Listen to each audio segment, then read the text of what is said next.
열왕기하 19장 1절부터 13절까지 말씀. 우리 앞에 있는 화면을 보고 우리 같이 한번 읽을게요. 시작. 히스기야 왕도 이 말을 듣고 울분을 참지 못하여 자기의 옷을 찢고 베옷을 두르고 주님의 성전으로 들어갔다. 그는 엘리야김 국내 대신과 셈나 서기관과 원로 제사장들에게 베옷을 두르게 한 뒤에 이 사람들을 아모스의 아들 이사야 예언자에게 보냈다. 그들이 이사야에게 가서 히스기야 왕의 말씀이라고 하면서 이렇게 말하였다. 오늘은 환난과 징계와 굴욕의 날입니다. 아이를 낳으려 하나 낳을 힘이 없는 산모와도 같습니다. 주 예언자님의 하나님께서는 랍사게가 한 말을 다 들으셨을 것입니다. 랍사게는 살아계신 하나님을 모욕하려고 그의 상전인 아시리아 왕이 보낸 자입니다. 주 예언자님의 하나님께서 그가 하는 말을 들으셨으니 그를 심판하실 것입니다. 예언자님께서는 여기에 남아있는 우리들이 구별받도록 기도하여 주십시오. 히스기야 왕의 신하들이 이사야에게 가서 이렇게 말하니 이사야가 그들에게 대답하였다. 당신들의 왕에게 이렇게 전하십시오. 주님께서 이렇게 말씀하십니다. 아시리아 왕의 부하들이 나를 모욕하는 말을 네가 들었다고 하여 그렇게 두려워하지 말아라.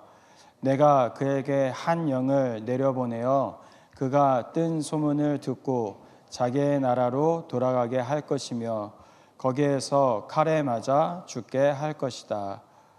랍사게는 자기의 왕이 라기스를 떠났다는 소식을 듣고 후퇴하여 림나를 치고 있는 아시리아 왕과 합세하였다. 그때에 아시리아 왕은 에티오피아의 다르하가 왕이 자기와 싸우려고 출전하였다라는 말을 들었다. 그리하여 그는 히스기야에게 다시 사신들을 보내어 이렇게 말하였다. 너희는 유다의 히스기야 왕에게 이렇게 전하여라. 네가 의지하는 내 하나님이 예루살렘을 아시리아 왕의 손에 넘어가게 하지 않을 것이라고 해도 너는 그 말에 속지 말아라. 너는 아시리아의 왕들이 다른 모든 나라를 멸하려고 어떻게 하였는지를 잘 들었을 것이다. 그런데 너만은 구원을 받을 수 있을 것이라고 믿느냐? 나의 선왕들이 멸망시킨 고산과 하란과 레셉과 그리고 돌라살에 있는 에덴족을 그 민족들의 신들이 구하여 낼 수 있었느냐? 하맛의 왕, 아르밧의 왕, 스발와임 도성의 왕, 그리고 헤나와 이와의 왕들이 모두 어디로 갔느냐? 아멘. 여러분 아까 성현이도 얘기했는데 그 올림픽 보고 계시죠?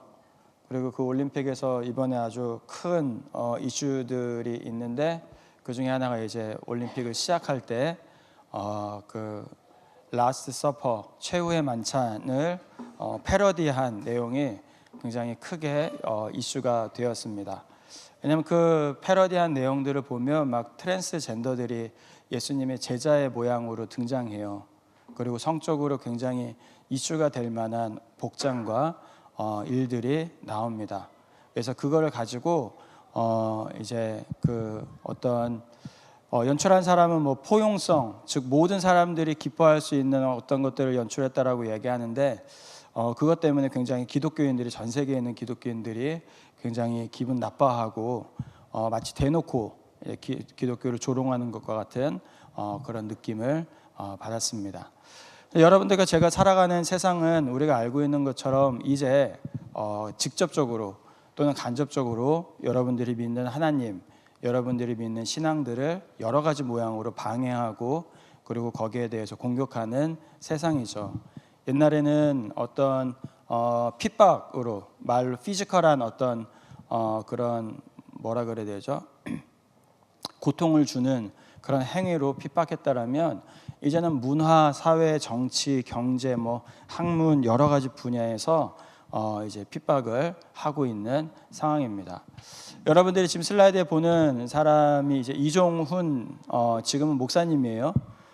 그런데 이 분이 어떤 사람이냐면 이제 서울대를 졸업하고 스님이 돼요. 스님이 돼가지고 굉장히 오래 전에 이슈가 됐던 사람이 여러분 알겠지만, 스님이 돼서 이제 군대를 스님으로 복무하고 울산대에서 법을 가르쳤던 사람입니다. 그러면서 이 이종훈 목사님이 이 종교자유정책연구소라는 곳에서 이제 리서처로 일을 해요.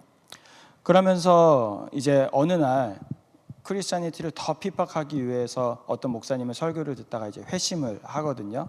그리고 나서 이분이 뭐라 그러냐면, 제가 불교에 있었을 때, 이 종교자유연구소에 있었을 때 제가 했던 일들은 기독교 학교가 더 이상 기독교에 대해서 가르치지 못하도록 만드는 법을 만드는 일, 그리고 기독교가 여러 막 도로라든지 건물 벽에 복음에 대해서 광고를 하는데 그런 광고를 하지 못하는 일들을 했습니다라고 이야기를 했어요. 그 말은 지금 불교에 있는 여러 사람들이 조직적으로 그리고 의도적으로 기독교의 신앙을 반대하고 또 기독교가 하나님을 예배하는 것에 있어서 여러 모양으로 어렵게 하고 있다는 것을 우리가 깨닫게 됩니다. 그런데 우리가 살아가는 세상을 잘 보면 이렇게 다른 종교가 기독교를 핍박하는 것뿐만 아니라 이 세상의 여러 문화 안에서 그리고 여러 영역 안에서 기독교를 반대하는 일들이 일어나고 있는 것들을 우리가 알게 돼요. 그 중에 하나가 이제 과학의 영역이죠. 여러분, 과학이라는 게 무엇인지를 보면 지금 여기에 써져 있는 것처럼 이렇게 정의되어 있습니다.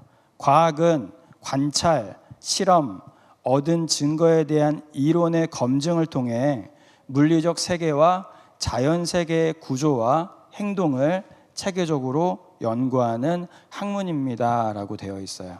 즉, 과학이라는 것은 이 세상의 자연에서 일어나고 있는 것들을 관찰해보고 실험해보고 연구해서 이 자연 세계 안에는 어떠한 원리가 있는지를 밝혀내는 학문이다라는 거예요. 그러다 보니까 이 과학이라는 것 자체는 굉장히 좋은 겁니다. 프란시스 셰퍼라는 굉장히 유명한 신학자가 이 과학에 대해서 설명하면서 이렇게 이야기했어요. 세상이 합리적인 신에 의해 창조되었다라는 관점이 있었기 때문에, 즉 세상이 창조되었다라는 믿음이 있었기 때문에 과학자들은 그 믿음을 가지고 우리가 관찰하는 대상인 이 자연과 연결하여 과학을 발전시킬 수 있었습니다. 그렇게 이런 기반이 없었다라면, 즉 창조에 대한 믿음이 없었다라면 현대 서양 과학은 탄생하지 못했을 겁니다라고 이야기해요. 여러분, 원래 과학은 신학 아래에 있었어요. 원래 과학은. 그래서 이 신학 아래에 있으면서 하나님이 이 세상을 만드실 때의 규칙이 어떤 건지, 하나님이 이 세상을 만드실 때에 얼마나 섬세하게 만드셨는지 등등을 연구해서 그 과학적 연구를 통해서 하나님의 일하심을 드러내고 하나님이 어떻게 이 세상을 운영하고 계시는지를 밝히는 그런 일들을 했습니다. 예를 들면 여러분, 우주가 점점 커지고 있잖아요. 그래서 현재 우리가 과학으로 발견할 수 있는 우주의 크기는 지구를 중심으로 해서 465억 광년이다라고 이야기해요. 46.5 billion light years라고 이야기하죠. 그만큼 크다라고 이야기해요. 그러면 이 과학이 우주를 공부하면 공부할수록 뭘 깨닫습니까? 하나님이 이 세상을 창조한 이 세상이 이렇게 어마어마하게 크구나. 그렇다면 이 세상을 창조하신 하나님은 도대체 얼마나 크신 분일까라는 그러한 생각들을 낳게 되죠. 여러분, 바다에 대해서 연구하는 사람들이, 우리 인간들이 바다에 대해서 연구해 본 깊이가 11km래요. 그러니까 11km 아래에 있는 바다는 가본 적도 없고 본 적도 없고 연구를 할 수도 없는 거예요. 그러니까 11km 밑에 있는 바다에서는 무슨 일이 일어나고 있는지 아무도 모르는 거죠. 그러면 그 바다에 대해서 연구하는 사람들이 내놓을 수 있는 결론은 뭐예요? 하나님이 창조한 이 세상이 이렇게 심오하고 깊구나. 우리가 알 수 없는 신비한 영역들이 우리가 알고 있는 영역들보다 훨씬 많구나라는 이야기들을 할 수 있겠죠. 실제로 바다에 대해서 인간이 알고 있는 것은 10%밖에 안 된다라고 이야기합니다. 90%는 모른대요, 바다에 대해서. 그만큼 이 세상은 신비로워요. 그만큼 과학이 발견할 수 있는 이 세상 안에는 크고 위대하고 놀라운 하나님의 흔적들이 남아 있습니다. 그런데 어느덧 이 과학이라는 게 교만해지기 시작해요. 사람들이 이 과학이라는 것을 종교로 만들기 시작합니다. 그래서 이 과학을 과학주의, 사이언티즘이라는 하나의 영역을 만들어놔요.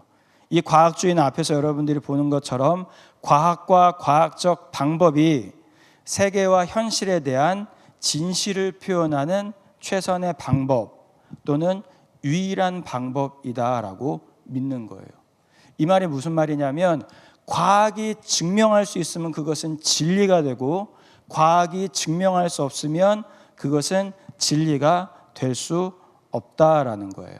그렇기에 과학이 신에 대해서 증명할 수 없다라면 신은 존재하지 않는다라고 믿는 거죠. 이것이 과학주의입니다. 여러분 창조론을 한번 예를 들어보죠. 과학이 원래 할 수 있는 일은 신이 있느냐 없느냐를 판단할 수 있는 게 아니에요. 그것은 과학의 영역이 아니죠. 과학이 원래 할 수 있는 일은 이 세상이 어떻게 만들어졌는지 혹은 어떻게 변해가고 있는지에 대해서 연구하는 거예요. 그러다 보면 그 안에서 여러 가지 이론들이 나올 수 있어요. 그리고 나온 여러 가지 이론들 중에 하나가 어떤 거예요? 진화론이라는 거예요. 그러니까 진화론이라는 것 자체는 신이 있느냐 신이 없느냐를 증명해 줄 수 있는 영역이 아닌 거죠. 왜요? 진화론은 신이 누군지 모르니까. 그러니까 진화론은 그저 인간이 가지고 있는 지식적인 한계 속에서 우리가 연구해보고 관찰해보고 탐구해봤더니 이 세상은 진화라는 방법으로 만들어진 것 같다라고 하나의 어떤 티오리를 제시하는 거예요. 왜요? 성경이 과학적 언어로 기록되어 있지 않기 때문에. 우리가 성경을 잘 읽어보면 성경은 과학적 언어로 기록되어 있지 않죠. 뭐 인간의 DNA를 하나님이 어떻게 바꾸셔서 염색체를 어떻게 만드시고 이렇게 표현하지 않아요. 성경은 뭐라 그러냐면 골로새서에 보면 이렇게 이야기해요. 만물이 그분 안에서 창조되었습니다. 하늘에 있는 것들과 땅에 있는 것들, 보이는 것들과 보이지 않는 것들, 왕권이나 주권이나 권력이나 권세나 할 것 없이 모든 것이 그분으로 말미암아 창조되었습니다. 모든 것이 예수님 안에서 창조되었고 모든 것이 예수님을 통해서 창조되었다라고 이야기해요. 성경은 창조에 대해서 뭐라고 얘기하냐면 신앙적인 언어로, 신학적인 언어로, 일반 언어로 표현해요. DNA에 대해서, CO2에 대해서 뭐 여러 가지 막 과학적 언어로 표현하지 않는단 말이에요. 그러니까 과학은 과학적 언어로 표현되지 않은 그 하나님이 하신 일들을 과학의 언어로 바꾸고 표현하고 설명하는 일들을 하는 건데 어느덧 사람들이 그거를 뭘로 만들어놔요? 하나의 종교로 만들어 놓는 거예요. 그래서 여러분들 꽤 많은 신을 믿는 사람들이 진화론을 믿는 사람들이 있어요. 예를 들면 여러분 굉장히 충격을 받겠지만 팀 켈러 목사님 알죠? 네, 팀 켈러 목사님은 진화론을 믿는 사람이에요. 근데 그 진화론의 시작이 하나님이었다라고 주장하는 사람이에요. 그걸 우리가 진화적 창조론 혹은 유신진화론이라고 이야기하는데 요즘 굉장히 큰 이슈가 되고 있는 문제예요. 아직 이게 기독교 안에 많이 이제 받아들여지는 않았지만 제가 생각할 때 여러분들이 한 1, 20년만 있으면 이 진화적 창조론에 굉장히 많이 듣지 않을까라는 생각을 해요. 그 이야기는 어떤 거냐면 여러분 진화론이라는 것 자체는 하나님이 있느냐 없느냐를 증명해 줄 수 있는 분야가 아니다라는 거예요. 여러분 과학이라는 것은 신을 증명할 수 있는 게 아니다라는 거죠. 그런데 사람들이 이 과학을 마치 종교화하고 과학이 신에 대해서 증명할 수 있다라고 생각하고 과학이 신에 대해서 증명할 수 없으면 우리는 하나님을 믿으면 안 된다라고 우리한테 계속 이야기해요. 이게 이 사회 속에서 여러분들에게 들리는 여러 가지 이야기입니다. 두 번째로 이 사회가 여러분들한테 계속 이야기하는 것 중에 하나는 인권이에요. 인권. Human right. 예. 지금 이 세상은 인간의 인권, 인간의 권리를 굉장히 중요하게 여기는데 그 중에 특별히 중요하게 여기는 것 중에 하나가 어떤 거냐면 사람이 행복할 권리를 가지고 있다는 거예요. 행복할 권리. 여러분들은 어떻게 생각하세요? 우리 인간이 행복할 권리를 가지고 있습니까? 자, 이게 좋은 말인 것 같은데 이 말을 한번 좀 잘 따져볼게요. 자, 인간이 행복할 권리를 가지고 있다라는 이 말은 어디에서 나오냐면 인간에게는 감정이 제일 중요하다라는 컨셉에서 나옵니다. 인간에게 가장 중요한 것은 감정이다라는 이야기에서도 나와요. 지난번에도 여러분들한테 이야기한 것처럼 지금 이 세상을 끌고 가고 있는 힘이 어떤 거냐면 내가 어떤 걸 느끼느냐예요. 내가 어떤 걸 느끼고 내가 어떤 걸 원하고 내가 어떤 거를 행복하게 여기느냐라는 거예요. 옛날에는 이성적인 사고를 했죠. 무엇이 옳으냐, 무엇이 틀리느냐. 그렇기 때문에 내가 원하지 않더라도 내가 느끼지 않더라도 사람들은 옳은 일을 했어야 했어요. 그런데 이 모더니즘의 시대가 끝나고 포스트 모더니즘을 넘어서 이제 아예 포스트 모더니즘조차 깨지는 이 시대에 와서는 사람들이 더 이상 이성적인 기준을 가지고 판단하지 않아요. 무엇이 옳으냐, 무엇이 틀리느냐가 사회가 더 이상 관심 갖고 있는 문제가 아니에요. 그럼 사회가 관심 갖고 있는 문제는 뭐예요? 내가 이 일을 통해서 행복을 느끼느냐, 그렇지 않느냐예요. LGBTQ 플러스도 계속 이 이슈랑 연결되어 있어요. LGBTQ 플러스한테 우리가 하는 이야기가 뭐예요? 무엇이 옳으냐, 무엇이 그르냐의 얘기를 우리가 해요. 당신들이 하는 행동은 옳지 않습니다라는 이야기를 합니다. 당신들이 하는 것은 패밀리 시스템을 망가뜨릴 겁니다라는 이야기를 해요. 아이를 낳을 수 없는 사람들이 하나의 부부로 만드는 것은 옳지 않습니다라고 이야기해요.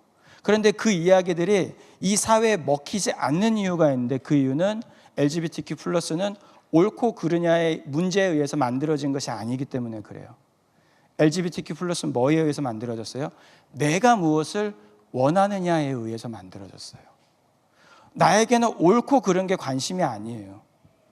그 문화 안에는 무엇이 옳으냐 틀리냐, 무엇이 잘 되느냐 안 되느냐가 문제가 아니라 내가 무엇을 느끼고 내가 무엇을 원하고 내가 어디에서 행복을 느끼느냐가 문제인 거예요. 그러니까 우리가 그 사람들에게 아무리 옳지 않습니다라고 얘기해도 받아들여지지 않는 거죠.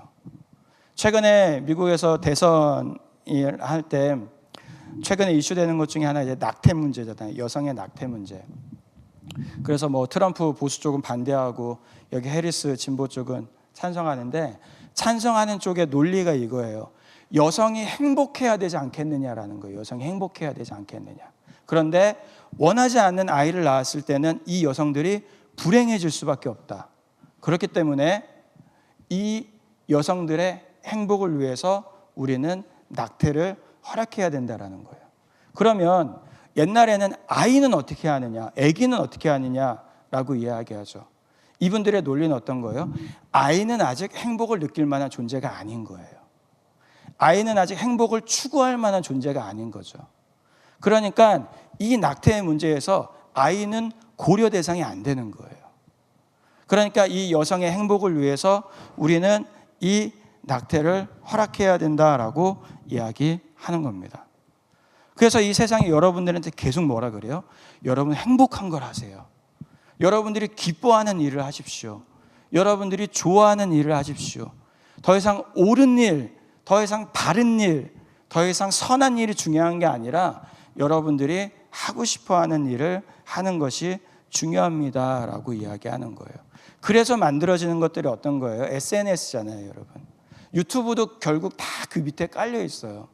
사람들이 유튜브에 열광하는 이유, 유튜브에 좋아하는 이유가 뭐예요? 옳은 이야기를 하기 때문에 좋아합니까? 내가 하고 싶은 것들을 누군가 대신 해주니까. 내가 원하는 것들을 내가 할 수 없는데 누가 대신 경험해 주니까. 내가 먹고 싶은 걸 내가 먹을 수 없는데 누군가 대신 먹어주니까 그 안에서 행복을 느끼니까 하는 거잖아요.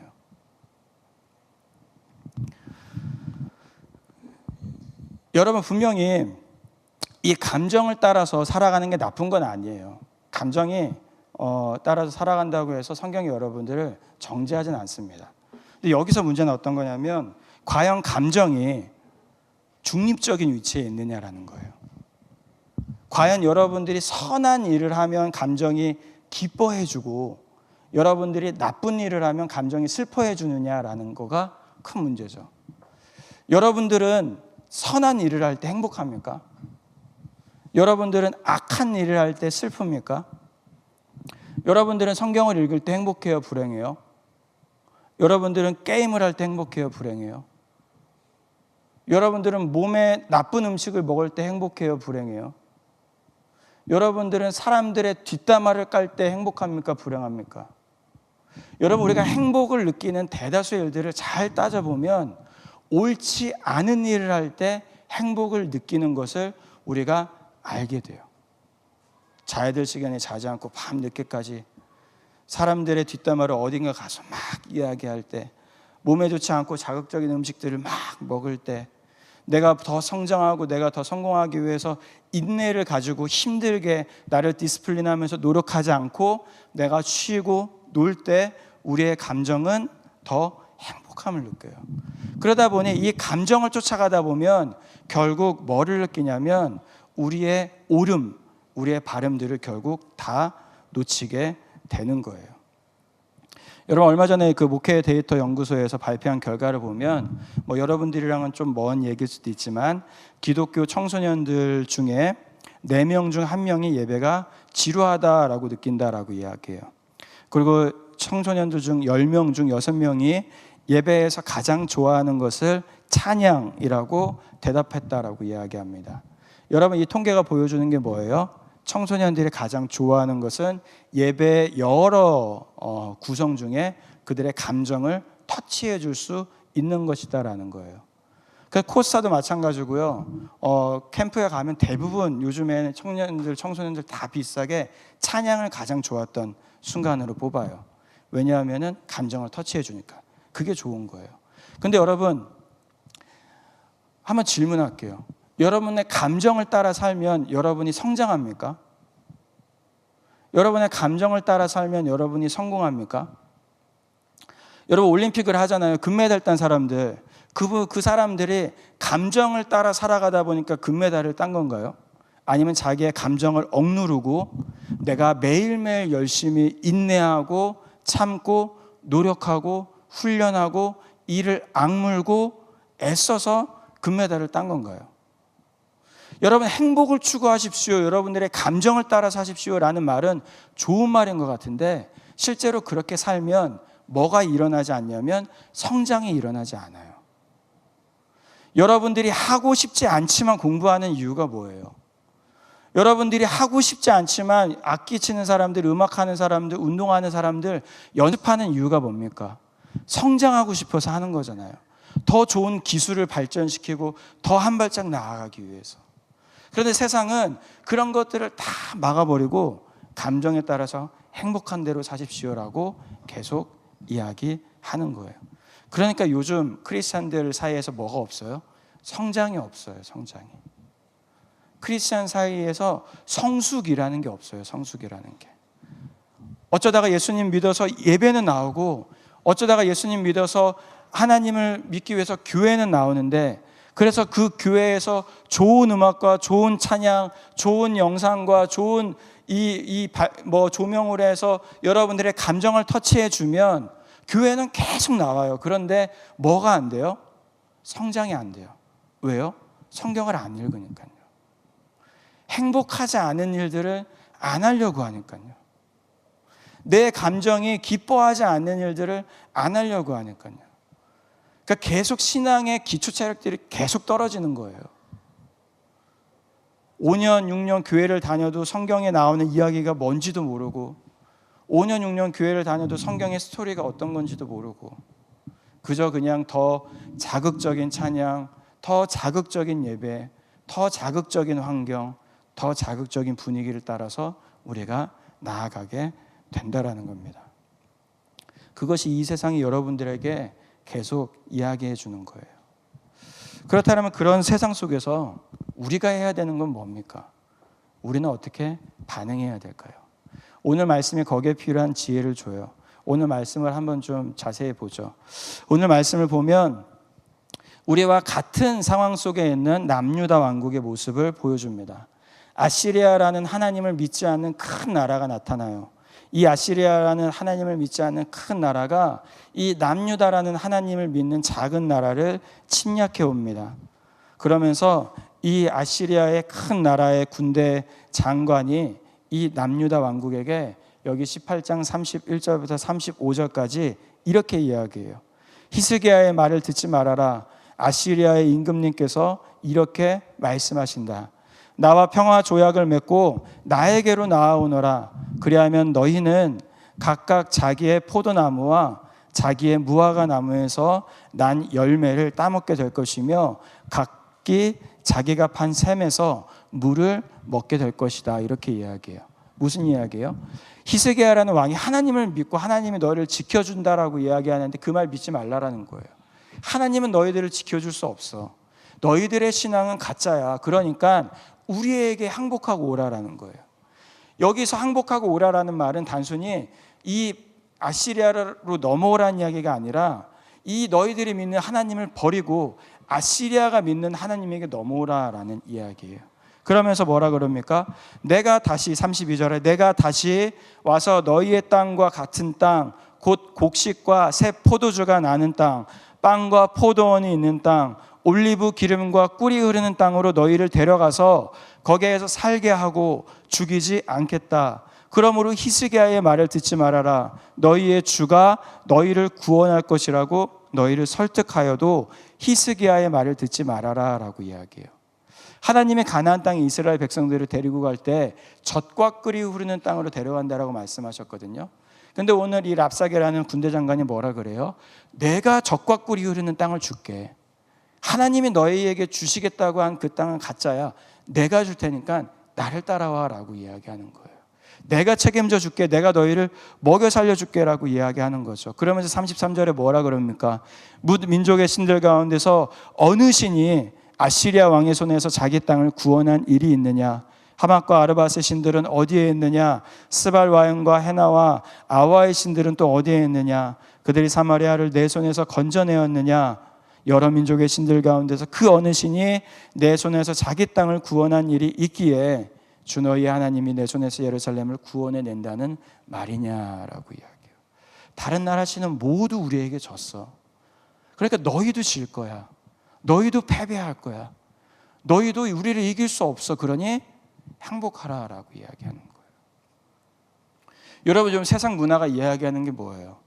이미 기독교는 졌다라는 거잖아요. 이미 너희들은 끝났어. 이미 너희들은 세상의 비판을 받고 올림픽을 하는데 기독교를 조롱해도 아무런 것도 할 수 없을 만큼 기독교는 힘을 잃었어. 너희들 봐봐. 너희끼리 타락하고 너희끼리 죄짓고 너희끼리 욕하고 너희끼리 비판하고 교회 수도 줄어들고 성도 수도 줄어들고 더 이상 교회 안 가잖아. 너희들은 실패한 거야 라고 이야기하는 거예요. 그때 여러분 어떤 사람들이 등장해요? 그것을 듣고 그 이야기에 무서워하는 사람들이 등장합니다. 그래서 랍사게가 하는 이 반응에 26절에 18장 26절에 보면 이렇게 반응하는 사람들이 있어요. 이 힐기야의 아들 엘리야김과 셈나와 요아가 랍사게에게 말하였다. 성벽 위에서 백성들이 듣고 있으니 우리에게 유다 말로 말씀하지 말아 주십시오. 우리 모든 백성들이 걱정하니까 그런 이야기를 하지 말고 나만 알아들 수 있는 아람의 말로 해 주십시오라고 이야기해요. 무슨 이야기예요? 우리는 그냥 우리끼리 살 테니까 우리 교회 안에서 우리끼리 조용히 살게요. 아무리 과학주의가 우리한테 이야기하고 동성애가 우리한테 얘기해도 우리가 회사에서는 아무 말도 하지 않겠습니다. 우리가 학교에서는 조용히 있을게요. 우리가 밖에서 전도하지 않을게요. 그냥 우리가 교회에서 모여서 우리끼리 예배하고 우리끼리 성경 읽고 우리끼리 기도할 테니까 그냥 우리를 건들지 말아주세요라고 이야기하는 거예요. 슬픈 현실이죠. 근데 그럴 수밖에 없어요. 왜요? 지금 아시리아 힘이 너무 크니까요. 아시리아가 이미 예루살렘을 빼놓고 남유다의 모든 땅을 점령했거든요. 이 본문의 상황에서는. 그러다 보니까 무서운 거예요. 이미 여러 도시에서 졌으니까. 기독교 역사를 보면 우리가 수련회 때 공부한 것처럼 이미 포스트 크리스텐덤 시대가 찾아왔잖아요.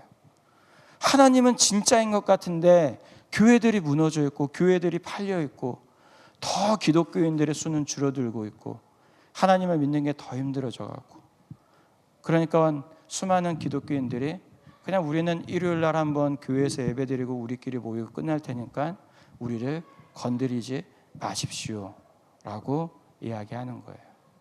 그런데 오늘 히스기야가 그런 상황에서 놀라운 일을 하나 하게 됩니다. 그게 어떤 거냐면 바로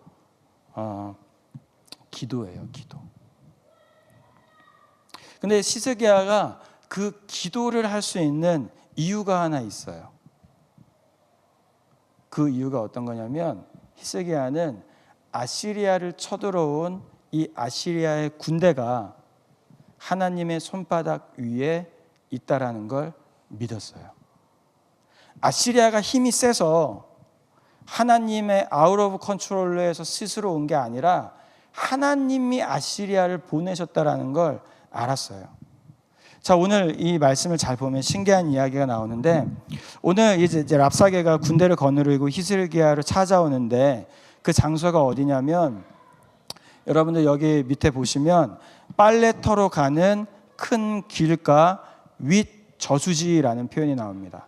이 랍사게가 히스기야한테 말을 하는 장소가 빨래터로 가는 큰 길가 윗 저수지라는 거예요. 그런데 이 장소가 어떤 장소였냐면 이 히스기야라는 왕의 아빠 왕인 아하스 때에 선지자가 와서 아하스에게 이야기해요. 나중에 하나님이 아시리아 군대를 보낼 겁니다. 그래서 유다를 쳐들어오게 할 겁니다. 그것은 이 아시리아 군대가 힘이 세고 대단해서가 아니라 하나님이 우리 유다가 죄를 져서 하나님이 혼내시기 위해서 보낸 겁니다 라고 이야기해요. 그리고 그 선지자가 아하스 왕에게 말했던 그 자리에서 오늘 랍사게라는 아시리아 장관이 이스라엘 백성들을 향해서 너희의 하나님을 믿지 말아라 라고 이야기해요. 그러면 그것을 보는 히스기야가 뭘 느끼겠어요? 아, 하나님이 우리에게 말씀하셨던 것이 이루어지고 있는 거구나라는 걸 느꼈겠죠. 아시리아가 엄청 대단한 나라여서 힘이 센 나라에서 일어나는 일이 아니라 무언가 하나님의 뜻이 있어서 이런 일이 일어나고 있구나라는 것을 기억했을 것이다라는 거예요.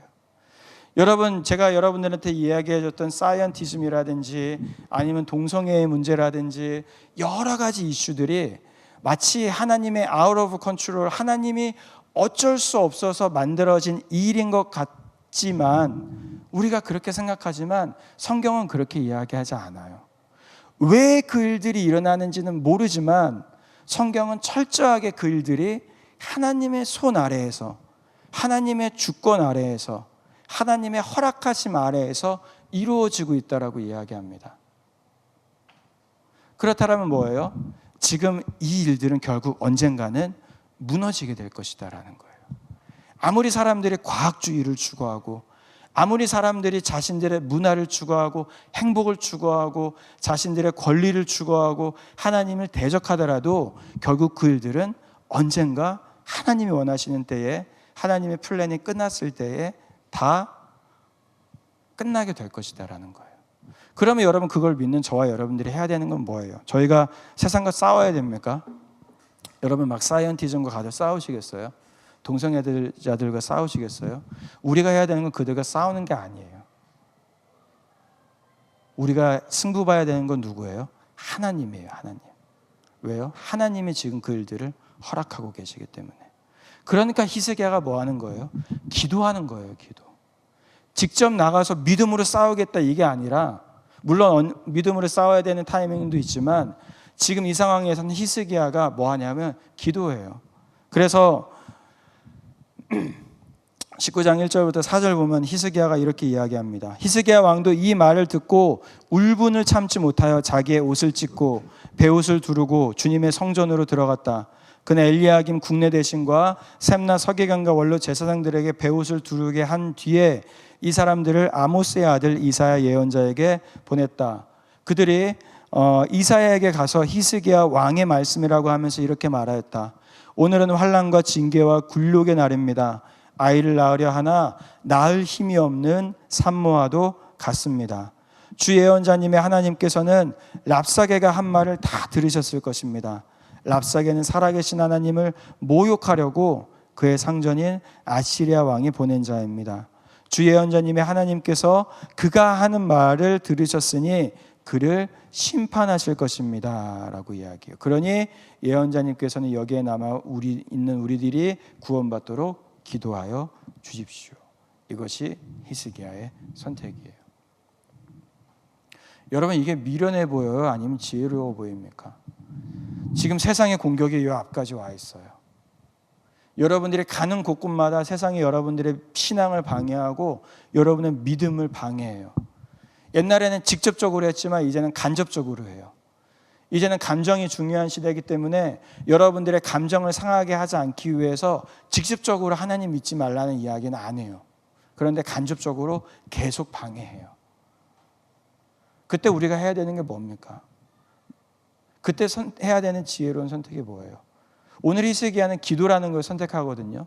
여러분, 그게 지혜로운 선택이에요? 아니면 미련한 선택이에요? 오늘 본문을 계속 읽어보면 그게 엄청나게 지혜로운 선택이다라는 걸 알게 돼요. 왜냐하면 이렇게 하였을 때 이사야가 뭐라고 대답하냐면 5절부터 7절까지 이렇게 대답합니다. 히스기야 왕의 신하들이 이사야에게 가서 이렇게 말하니 이사야가 그들에게 대답하였다. 당신들의 왕에게 이렇게 전하십시오. 주님께서 이렇게 말씀하십니다. 아시리아 왕의 부하들이 나를 모욕하는 말을 네가 들었다고 하여 그렇게 두려워하지 말아라. 내가 그에게 한 영을 내려보내어 그가 뜬 소문을 듣고 자기의 나라로 돌아가게 할 것이며 거기에서 칼에 맞아 죽게 할 것이다 라고 이야기해요. 하나님이 하나님의 방법을 사용하셔서 아시리아 군대를 무너뜨리시겠다라고 이야기해요. 하나님이 하나님의 때에 하나님의 방법을 가지고 그 아시리아 왕이 죽게 하겠다라고 말씀하시는 거죠. 그러면서 19장 35절부터 37절에 결론적으로 이렇게 이야기합니다. 그날 밤에 주님의 천사가 나아가서 아시리아 군의 진영에서 18만 5천 명을 쳐 죽였다. 다음 날 아침이 밝았을 때에 그들은 모두 죽음으로 발견되었다. 아시리아의 사네립 왕이 그곳을 떠나 니느웨 도성으로 돌아가서 머물렀다. 그러던 어느 날 그가 자기의 신 니스록의 신전에서 예배하고 있을 때에 그의 아들 아드람멜렉과 사레셀이 그를 칼로 쳐 죽이고 아라라 땅으로 도망하였다. 그의 아들 에사라돈이 뒤를 이어 왕이 되었다. 여러분, 이것이 하나님을 믿는 이 남유다 왕국의 신앙을 비방하고 그 신앙을 조롱하고 그 신앙을 무너뜨리려 했던 아시리아 왕의 최후예요. 최후. 그렇게 여러분, 이 세상이 아무리 기독교의 신앙을 무시하고 아무리 여러분들의 신앙을 방해하고 아무리 여러분들의 신앙을 핍박하고 믿지 못하게 한다고 해도 저와 여러분들이 두려워할 필요가 없는 이유는 하나님이 그것을 손에 쥐고 계시기 때문이에요. 그리고 그 하나님께서 하나님의 때에 하나님이 하시고자 하시는 일들이 다 끝나면 그것들을 다 무너뜨리실 것이기 때문이에요. 그렇게 그때까지 저와 여러분들이 하는 일이 무엇입니까? 기도하는 거예요. 기도하는 거.